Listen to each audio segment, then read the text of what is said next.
So what happens when customer returns something, you get debited for the refund, but the inventory, how do you handle the inventory aspect of it? Yeah, so this is something I spend a lot of time on. I actually also have a company called Tradeport that I invested in, which does reverse logistics. And a lot of our flow is just making sure actually Amazon sends everything back. So similarly, yeah, Amazon, of course they send everything back. Guess what? They don't. Comes in sometimes one package, sometimes 10 packages, sometimes a pallet, sometimes a broken envelope. Sometimes someone sends the wrong item back on purpose or by accident. The whole bait and switch. I once got a hard drive bay with a brick in it. So it weighed the right amount, but there's a lot of return fraud. So if you spend the time, in that case, it was a $3,000 unit, and you take a photo and you show what happened, Amazon will take responsibility. But most people don't even think about returns because it's the last thing to think about. And guess what? If you have a lower margin business and you have a 3 to 5% return rate, I could argue you're not making any money if you're not on top of that. So unfortunately, you can't make claims like the item was damaged because Amazon just says, "Oh, that's the cost of business." The customer said it was damaged, and it's a he said, she said.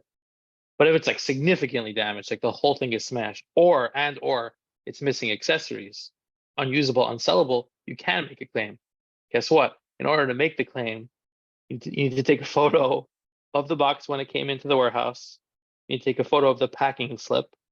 You need to take a photo of all the contents, and then you need to take a photo of the item in question. 4 photos, and guess what? If you don't take a photo before the box is open, you're out of luck. So you need to create a process if you really want to do this right, unfortunately, where you have photos in the whole supply chain. Now, most sellers don't have that, let alone one photo.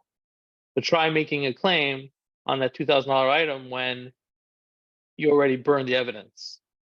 Now, it's a bit tedious requirement from Amazon, but again, how do they know that you're not lying?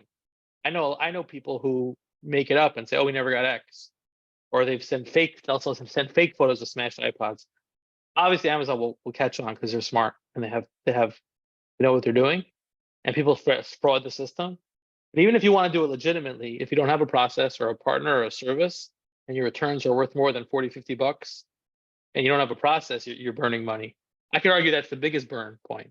It's actual inventory that you're just, not only are you going to not file the claim and maybe get the money back, but then you're just going to let it sit, which is a separate discussion we could have in another webinar of what do you do, post.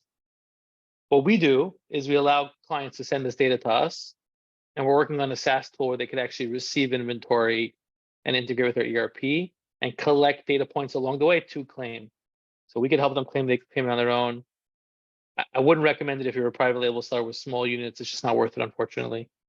It's actually worth either destroying it or donating it or using Amazon liquidation programs. But if you have items that are worth more than $50, $60 and have some brand recognition that you could resell or repurpose, you need to do that. You need to be doing that. So in the case of FBA, this kind of ties back to our last point here is when a customer returns something or they simply reject delivery, things happen and an order comes back. So Amazon will inspect the return merchandise and decide that it's sellable, and they will add it back to inventory. In that case, you're good. So there's no problem. However, sometimes they decide it's unsellable. So the market damaged or whatever. So when something becomes unsellable, there is a setting in Seller Central where you can decide automatically for Amazon to destroy it or dispose it, or return it back to you. So my recommendation to my clients usually is don't have it destroyed. Always bring it back, because Amazon will land on the side of the customer to decide whether it's sellable or not. And if there is a slight damage to the packaging of the item, they're going to mark it unsellable. But if you bring it back and then repackage it, you can save that. So what are your thoughts about that? How does one handle? Yeah, so it's a good point. It's something that people need to be aware of. It's really a financial analysis. So again, if you're selling Nick's napkin holder and the whole item is $20, and a used Nick's napkin holder is probably going to have zero value because no one's going to buy that. You should probably just destroy it, even though it's more expensive, or donate it. I'd probably go for Amazon liquidation, where maybe you get a few cents on it, which is better than nothing, if they even allow it in liquidation. Just to say one point, it's true that they get the item back, and if it looks sellable, to put it into inventory. And that sounds great, and it is. And guess what? They'll charge you for that fee to do that. They'll charge you actually a receipt fee and whatever, which people don't know. But I've had scenarios where they've restocked items that look new but are not, and then it came back to hurt. We used to sell this microphone, which looks pristine, but really people use it and there's signs of use. And unless you open and know how to inspect it, which Amazon can't at scale, you wouldn't know. So we used to get all these used as new claims on our top seller that was selling millions of dollars because we couldn't control that flow.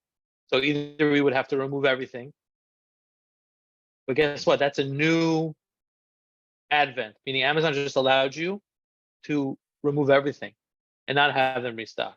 They never had that, which is the same vicious cycle where they would restock stuff with the best interest in mind, but really it was used, and then you would get hurt even though you did nothing wrong.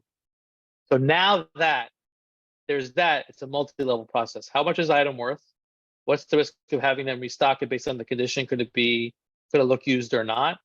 And then what's the cost to receive it back? What are you going to do with it? So again, I think the high level answer is below a certain price point, it makes sense for them to destroy it, unfortunately, or to put it into their Amazon liquidation program where they give you a few cents on the dollar. If you have a amenable, affordable way where you can send it to a charity or deduct it and cover the removal costs, you should do that. But if it's above $50, $80 and has some brand recognition and value, you need to create a process where even if you allow Amazon to restock the ones that are clearly unfulfillable, you need to have a full process for it, or you're just gonna sit and collect dust. And if you don't calculate that loss into your margin on the product, you're missing a big piece. I saw a tool yesterday that calculated, they made a new metric. It was called like cost of return, COR. And they had, in many cases, 2, 3, 4%. You think you're making 30% on an item or 20, but you're losing 4% in returns. That's just not calculated anywhere. That's a lot. Right. Well, this is great. Unfortunately, this is the nitty-gritty, but as you said right at the beginning, 98.2% accuracy sounds great, but that 1 point something percent adds up to millions of dollars. And what is your share of that loss? So this is something definitely sellers need to stay on top of. So I have no idea how you built a company that stays on top of all this tedious little things that deal with Amazon seller. But it's frankly, as a seller, this is not worth any seller's time. But it's something that needs to be done because it's going to put a hole in your margin. That goes directly to the value of your brand that you're building because it's all about margins. So great conversation.